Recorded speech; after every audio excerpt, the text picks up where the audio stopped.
From the New York Times, I'm Rachel Abrams, and this is The Daily. This next story takes the phrase, all that and a bag of chips, to a whole new level. Last week, a curious news story enveloped New York. I've covered a lot of campaigns in my life, and I'm not sure I've ever seen anything like this. It involved the mayor's race, a reporter from the news outlet The City named Katie Honan, and also a bag of opened Herr's sour cream and onion ridge potato chips. A bag of chips. After a campaign event for Mayor Eric Adams, one of the mayor's advisors, Winnie Greco, who has close ties to China, insisted that Honan take the chips. And she says, oh, have the chips, have the chips.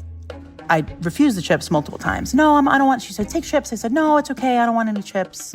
And at a certain point, I said, let me just hold this in my hand as I walk with her. And then we parted, and I figured I would just throw them out. And I walk outside to the 125th Street station. And right at the top of the subway station, I just look in the bag. And I notice a red envelope. And inside, a wad of cash. $300 in cash. Honan did not accept the money. Greco later said that she'd made a mistake and apologized. I'm still really confused by everything and just trying to wrap my head around her motivation, why she gave it to me, and what the whole point of it was. Today, I talked to my colleague Mike Forsythe about how that incident actually fits into a much larger story he's been working on, about how and why China has been attempting to influence American politics in New York and beyond. It's Thursday, August 28th.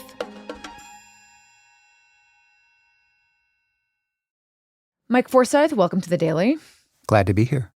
So, Mike, last week, when an advisor to Mayor Eric Adams, this woman named Winnie Greco, slipped a reporter a bag of potato chips with $300 hidden inside of it at a campaign event, I wondered whether this was the most cartoonish example of grift in a campaign that has been absolutely riddled with allegations of grift. But I wonder how you, somebody who has covered China and local election campaigns, how you viewed this. I was really surprised as well, Rachel, but I have to confess, I have also received an envelope with cash in it. You have received one. I have. This was 25 years ago. I'm dating myself here. I was a cub reporter in Beijing, and I went to a press conference. I can't remember what it was for, but it was a Chinese company. And I was handed an envelope. It wasn't red. I think it was white, and it had cash in it, several hundred renminbi, so maybe about $25, $30. And I was filled with righteous indignation. I was insulted, and I angrily returned the envelope to the conference organizers. Wow. Reporters in China often do get these envelopes of cash. They're called transportation fees, 车费 in Chinese. So I knew that this existed, but what surprised me was that Adams, this longtime advisor, Winnie Greco, would do this, that she would actually give a red envelope stuffed with cash inside a potato chip bag to a reporter for an American news organization. Mm-hmm. But, maybe I shouldn't have been so surprised because I'd actually seen this for myself at Eric Adams events through the course of the summer. In the month of July, my colleagues and I, Bianca Palaro and Jay Root, myself, went to 3 Adams events in the ethnic Chinese community. One was in Queens, one was in Brooklyn, one was in Manhattan's Chinatown. And at all 3 events, we saw red envelopes of cash being exchanged. Oh, my. Yeah. Now, the Adams campaign said it was unaware of any payments to reporters and hadn't approved them. But the reason we were at these campaign events is that we were looking into a much bigger story. And that story was the Chinese government's interference in local elections right here in New York City. So your interest went well beyond whether the Adams campaign knew about a bag of chips with money stuffed into it. Right. And over many months of reporting, my colleagues and I found that the Chinese government has created a very sophisticated system to influence elections in New York. At the city and the state and even the congressional level, it's all an attempt to suppress views that go against the Communist Party line and promote views and policies that they support. Okay, so we're going to get into the whys of all of this, why China thinks it's even necessary to do that. But just to begin, Can you talk about when you realized that there was a bigger story to pursue here? So it was last fall, and there had been a lot of news stories going around about Chinese interference in local and state politics. And I was looking into those stories. And that's when I heard about a state senator named Ewen Chu. And who is Ewen Chu? Ewen Chu is a woman who was born in Taiwan. I came to New York with the 2 pieces of luggage, all by myself. She came over here in her 20s. Everything's brand new to me. She became a reporter for a Chinese language newspaper here in New York City. Ewen is my Chinese name. And then she got into politics, running for a state Senate seat. For Brooklyn, this name will mean so much for my Asian community.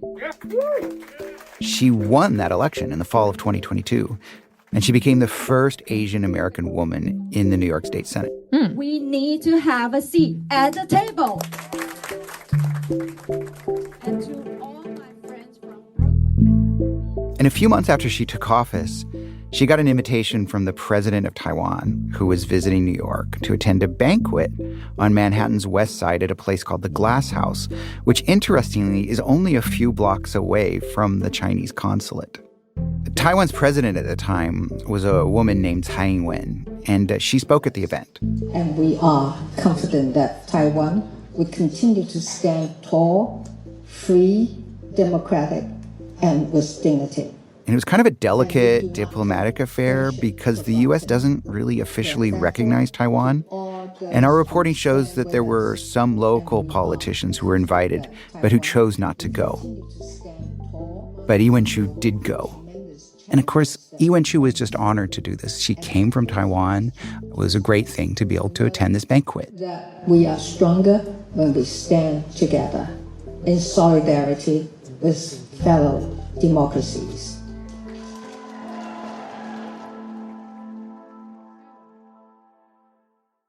But a few days after the banquet, things started to change. And Ewen Chu realized that there were a lot of people and a lot of constituents that were angry at her, calling her office, asking her, why did you go to this event? And presumably this anger about going to an event hosted by the Taiwanese president, this anger has to do with the fact that China does not recognize Taiwan's legitimacy, right? Is that what they're so upset about? That's absolutely right. China really bristles at any attempt by the Taiwan government and by its president to exert itself on the international stage because they consider Taiwan to be a province of China. And Taiwan independence is like the no-go zone, the red line for the Chinese government. They absolutely cannot countenance Taiwan ever declaring independence. And Ewen Chu is surprised at this moment that her constituents are making such a big deal about this. And then a few days after that, things got even more interesting because her chief of staff received an email from the Chinese consulate in New York City saying, hey, we'd like to meet with you and discuss New York and China affairs. So the Chinese consulate, and they've got one in New York, they've got a few in California, Chicago, around the country, just like the U.S. has consulate offices in China in many cities, provides a lot of basic services to Chinese citizens, like passport renewals and things like that. They have these outposts around the country that can do a lot of this diplomatic grunt work. But there's another purpose for these Chinese consulates, and that's to keep an eye on the Chinese diaspora in the United States. Now, New York lawmakers and lawmakers actually in many cities do receive invitations from consulate officials from many countries to have meetings. And so she took this meeting. It was at a cafe in the Bay Ridge section of Brooklyn. And this would have been in April of 2023. And it quickly became obvious that this meeting was not just about discussing New York and China affairs. The person who came from the consulate was a guy named Li Shipeng, who was a deputy consul general. So he's a very senior official. And Mr. Li said that this issue had become explosive in the community, that they were hearing from her constituents that they were very upset that she attended this event. So the senator, Ewen Chu, replies to this Chinese diplomat that, hey, I'm just focused on New York affairs. I don't have any say over these global issues. I don't have any say over America's policy toward Taiwan, basically. She absolutely did not. She's a state senator from New York representing a part of southern Brooklyn. But it was too late for Senator Chu. After she went to this event with the Taiwan president, everything changed. In some sense, she became a pariah. A few months later, in an office in Sunset Park in Brooklyn, Beijing's top power broker in New York City, a guy named John Chan, he has this meeting to pick out an opponent to run against Ewen Chu. And let me just explain here. John Chan is the consulate's main man in New York City. There's always a main person for the consulate, and it's always a man. And right now, it's this guy, John Chan, a former Chinatown gangster who just a few weeks after that would be in Beijing at the Great Hall of the People at China's annual legislative conference. That's how close he is to the Chinese government and the Communist Party. And John Chan wanted to find somebody to run against Ewen Chu. It's a pleasure to be here, everybody. My name is Steve Chan. And he found a Republican opponent who was not born in Taiwan, someone who he could work with, and someone who he could endorse. I'm running for state senate in District 17. That's exactly what he did. I stand here before you today not as a politician. I'm here as your neighbor. I'm here as a friend. And this Republican candidate defeated Ewen Chu in the general election in 2024. She was the only New York State senator to lose. It was the only seat that flipped, and it cost Democrats their supermajority in the New York State Senate. Wow. So clearly, the influence of the Chinese consulate was really effective in this particular race. Right. But we wanted to find out how that happened. It appeared that the Chinese consulate was pulling some strings to get what they wanted out of this election. But how? How does the Chinese consulate, the Chinese government's outpost here in New York City, how do they reach voters? And that's what we set out to find out. How far did this all go?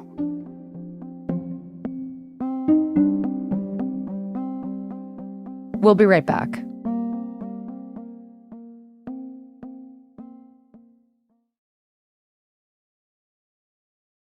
So, Mike, Ewen Chu loses her seat, in part, it seems, because of this campaign by the Chinese consulate to find and back another candidate. But people still need to vote for candidates, so I'm wondering what connection, if any, you found between the consulate and the voters.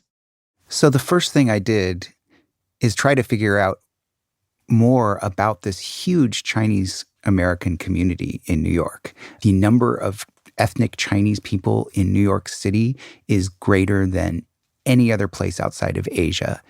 And it quickly dawned on me and my colleagues, Jay and Bianca, that this was a very organized community in many ways, and that there's hundreds of these groups we call hometown associations. In Chinese, it's tongxianghui, that represent people from the home communities of these very, very diverse group of people, ethnic Chinese people in New York City. So these hometown associations can represent an entire province, a city, a district within a city, or even a village. And they are extremely active in New York. So active that sometimes the hometown associations that represent a village in China have more members and have more people going to their banquets in New York than there are villagers in the village back in China. Wow. So these are not unique to China. Irish Americans, German Americans, Italian Americans all had heritage clubs here in New York City. And what exactly do they do here? So most of the work of these hometown associations is pretty innocent. People come from the home country, they feel uncomfortable, they don't speak the language. Here's a group of people from their same town, same city back in China that can help them out and get them adjusted to life in New York City. And a lot of these people play a lot of mahjong. If you go to Chinatown, go up to the 3rd or 4th floor walk up where these hometown associations have their clubhouse, you open the door, they're all playing mahjong. And They like to throw parties, lots of parties. They have parties for Chinese New Year. Sometimes they have parties for Chinese National Day. And they have lots of parties when they have new officers, like they have an inauguration for the new president of this hometown association. And we discovered that they love to document all of their parties on YouTube.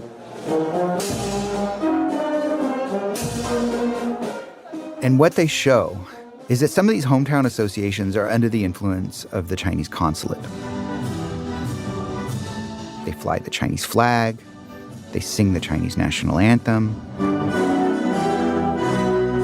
And what we saw in many of these is actually the Chinese consular officials, the diplomats from the New York Chinese consulate coming in there and giving the new officers for these hometown associations their oaths of allegiance.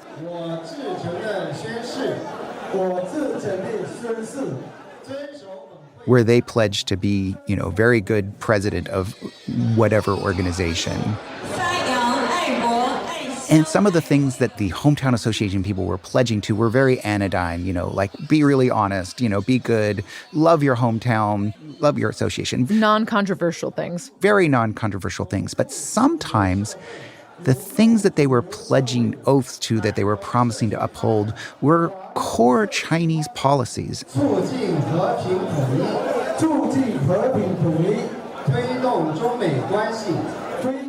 And remember, these are American groups. They're registered with the IRS or the New York Department of State, and they were pledging, in some instances, to work for the reunification of China, which is code word for absorbing Taiwan into the mainland, for example. They were actually using vocabulary about revitalizing the motherland, the homeland, which is words that are exactly the words that Xi Jinping, China's president, uses, for example. So they're parroting Chinese policies while taking an oath from a Chinese government official in Brooklyn. What did you make of that? I thought it was amazing and shocking. It really surprised the heck out of me, and I just wanted to find as many of these examples as possible so that we could document it. Good evening, everyone. I'm Congresswoman Grace Bang, and it's such an honor to be here with all of you. And we also saw a lot of New York lawmakers come and also make speeches, and this makes a lot of sense because these are their constituents. So you see people like Representative Grace Meng, who's the congresswoman from Flushing, Senator Chuck Schumer, and a lot of state assemblymen, city council members really like to go to these events. This is a great way for them to reach out to the Chinese American community, which is becoming an increasingly powerful political force here in New York City.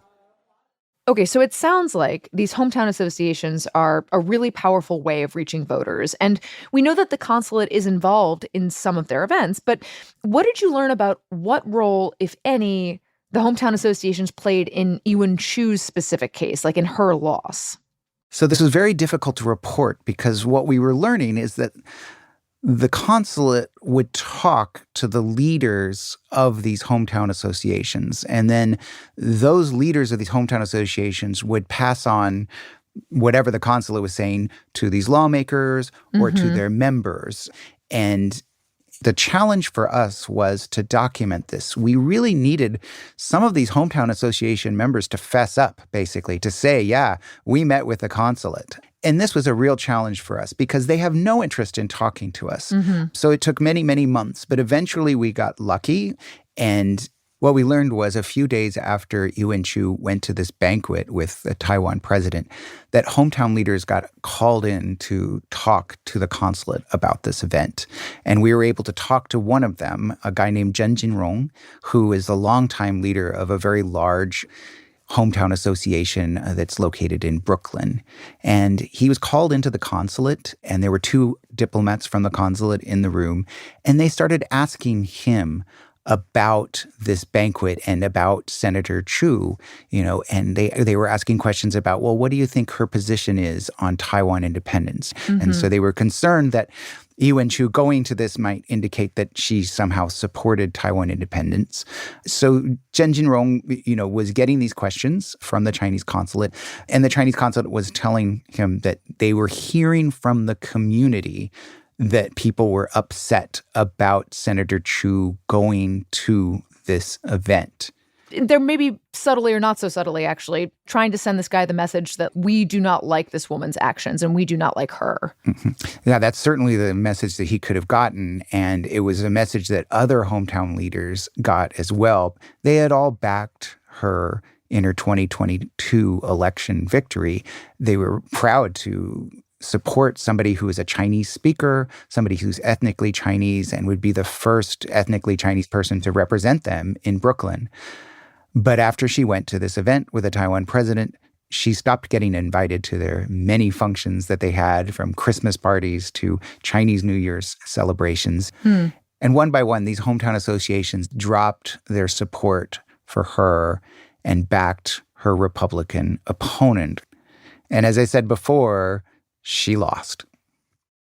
Okay, so I understand why the Chinese government might not have liked that Ewen Chu attended this banquet, because to them, it implied that she supported Taiwanese independence, which they obviously do not approve of. But what I don't understand is the role of the hometown associations, because they are not political, right? They do not work for the government of China. And so why are they even going along with what the consulate says? Like, why do they care what the Chinese government through the consulate is telling them to do? So there's a lot of reasons why the hometown associations have become such useful tools for the Chinese consulate. And of course, it's not all the hometown associations. It's just a select group of them. And one of the reasons we found out through our reporting is a fear that their business interests back in China, and a lot of these people have business interests back in China, could be jeopardized if they don't work closely with the consulate, if they don't do what they're told. Conversely, they're looking for new business opportunities as well. And if they forge close relations with the consulate, they might be able to get more business opportunities. And in some cases, they may still really have some nostalgia and patriotism for the home country as well. We've seen that with other ethnic groups in New York as well, who proudly fly their Irish flag or the Italian flag or the Indian flag. So, Mike, you have basically described this effort on Beijing's part to influence local elections, and you've given us this one example of Ewen Chu, but I'm wondering what other examples you found and what else stood out to you. Right. So we had this one compelling example of Senator Ewen Chu, but one example does not a story make. We had to show that this was systematic. And it turns out we found two other examples. We found examples on the congressional level and actually one on the city council level as well. And maybe the most shocking example is a guy who ran for Congress in 2022. He's a Chinese American. He was actually a leader of the 1989 Tiananmen student protests. And so in 2022, he decided to run for Congress. And he thought his record as this man of principle would really be a boon in this very Chinese district in New York. There were two very established candidates running in that election in the Democratic primary, and he never had a chance to win. But the Chinese government was not taking any chances. They do not want a leader of the Tiananmen student movement to have any possibility of becoming an elected member of the U.S. Congress. And so what they did in this case, according to a federal indictment, is had a spy work with a private investigator in New York to undermine his candidacy. Oh, my. Yeah, the guy was an army chaplain. And so they thought one thing they could do, maybe, is hire a prostitute to entrap him and destroy his reputation. Another thing they were talking about doing was beating him so that he couldn't run for election in the first place. In addition to this, hometown association leaders were telling this guy, according to our reporting, that they couldn't support him because the Chinese consulate was saying, you cannot support this guy or your business interests in China will be affected. So he was being undermined in that respect too, and not getting support from the community that he expected. And presumably he lost. He lost badly. Can I just step back for a second and ask you maybe kind of a really basic question, which is, why does the Chinese government care about local politics to begin with? Like, what does the state assembly have to do with Taiwanese independence? You know, at first blush and on the surface, it just seems crazy that they would care so much about it. So you really have to take a step back and think how the Chinese government works. And I don't want to give you a history lesson, but the last dynasty of China, the Qing dynasty, fell back in 1911, 1912. And a lot of the revolutionary fervor, a lot of the revolutionary ideas and the leaders of this revolution that overthrew China's last dynasty came from the overseas Chinese community in places like Tokyo. And so those ideas kind of fomented up overseas in the ethnic Chinese community and came back to China. The Chinese government knows this. The Chinese government wants to control the narrative in these huge diaspora communities. Chinese Americans in New York City, all 600,000 of them, have freedom of speech. They can say whatever they want. That's not the case back in China. So this is the place where ideas can be generated. This is the place where opposition to the Chinese government can really take hold and to mature. And they want to quash that kind of dissent. They want to squish it like a bug. And so this is a real priority for them. But there's another reason why the Chinese government and the Chinese Communist Party does this. They're playing the long game. If they can cultivate relationships among politicians at the local level, who's to say that these people don't somehow rise up and maybe state senator becomes a U.S. senator? Right. So many national leaders in the United States have come from local politics in New York. Say, Senator Schumer, the minority leader of the U.S. House, Hakeem Jeffries. These people rose up from the ranks. The number 1 and number 2 Democrats in the U.S. government. In the U.S. government. And don't forget, just 4 years ago, when Mayor Eric Adams took office, people were talking about him maybe running for president someday. So they're playing the long game, right? Cultivate them now, and maybe later you're going to have a really important ally at a high level of government. Now, I should say that we brought our findings to the consulate, and they denied any wrongdoing. They said they followed international law and have never tried to influence U.S. elections. Mike, our whole conversation has been about New York and New York politics, but given what you guys uncovered about sort of how sophisticated this is and the aims of the Communist Party and how they're playing the long game, I just sort of wonder if you have any indication about whether this is happening elsewhere. We know it's happening elsewhere. It's happened in Australia. There's been Chinese interference in Australian politics, and it's well documented. In Canada, it's happened, again, very well documented by both the media and, the national intelligence services there.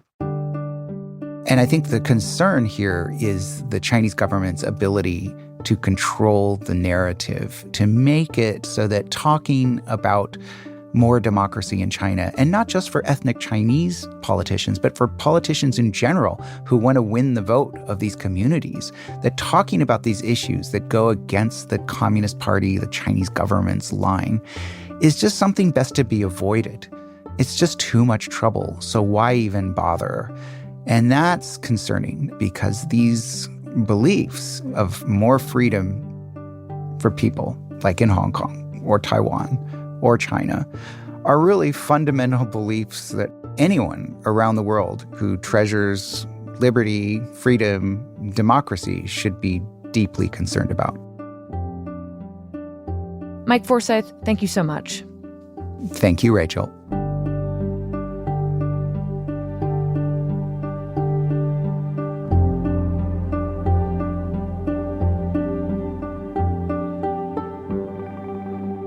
We'll be right back.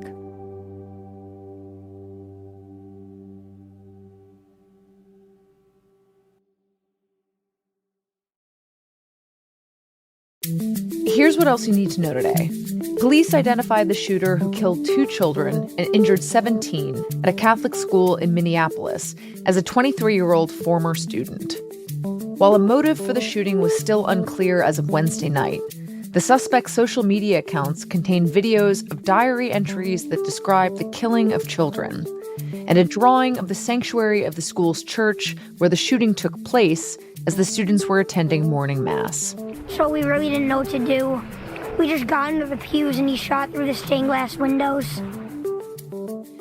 The shooter had barricaded the church's doors and fired at students and teachers through the windows. And don't just say this is about thoughts and prayers right now. These kids were literally praying. Court documents show that several years ago, the shooter had filed to change her first name from Robert to Robin. Within hours of the shooting, some conservative activists had seized on that detail on social media to portray transgender people as violent or mentally ill. Officials said that the shooter's social media suggested a long history of anger and grievance. And the White House said late Wednesday night that it had fired the director of the Center for Disease Control and Prevention, Susan Menares, after a tense confrontation between Dr. Menares and the health secretary, Robert F. Kennedy Jr. Kennedy had demanded Menares' resignation, which he had briefly resisted before the White House intervened. The fight between the two officials burst into public view on Wednesday as 4 other high-ranking CDC officials quit en masse, apparently out of frustration over the agency's vaccine policy and Kennedy's leadership. Today's episode was produced by Mary Wilson, Mooch Zadie, Caitlin O'Keefe, Alex Stern, Sydney Harper, and Rochelle Bonja. It was edited by Maria Byrne with help from Michael Benoit, research help from Susan Lee, and it was engineered by Alyssa Moxley.